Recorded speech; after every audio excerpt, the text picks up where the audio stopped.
panibagong araw, panibagong vlog na naman tayo. Ayan, magluluto tayo ngayon ng part 2 ng lauya. Lauyang pata po. So ayan, papakuluan po na natin to. Wala pong sahog yan, kahit ano, tubig lang. At pagkulo niyan ay itatapon ko yung sabaw. At yung padalawang sabaw, iyon ang titimplahan natin. Ayan guys, kulo na. Ahanguin na natin to at hugasan. Bago isa lang uli. Nahugasan ko na. Wala pang sabaw yan. Lalagyan natin ang paborito ni Ma'am Gioli. Ang patis. At siyempre ang paborito ni Mama Taba.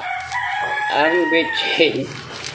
Yan guys, pagkulo nito, lalagyan natin siya ng sabaw. Kaya mo natin maano niya yung lasa ng mga inilagay natin betchin at saka asin. Ay ano, patis.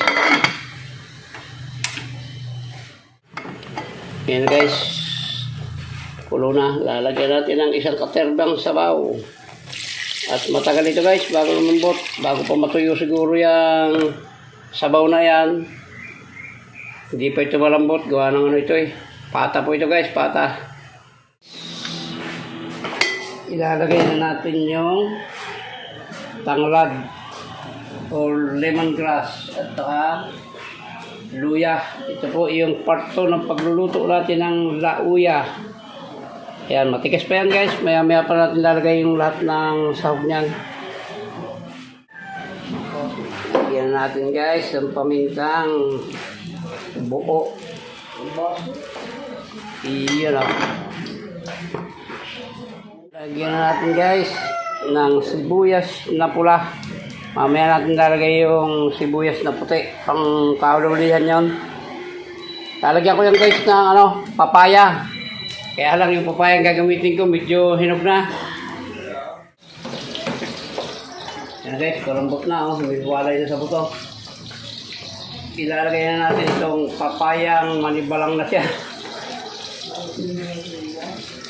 Lalagyan natin yung papaya guys. At kaulihan natin lalagay dito ay yung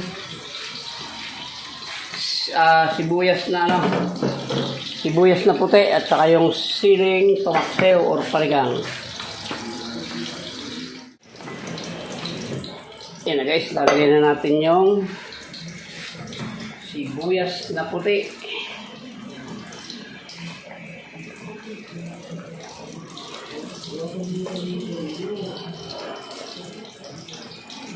Yan po, at saka itong dalawang siling tomakseo or panigang.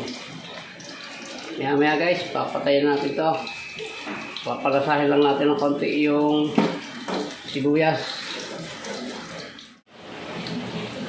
Ayan guys, titikman na natin ang lasa nito, yung alat at yung balanse ng lasa niya.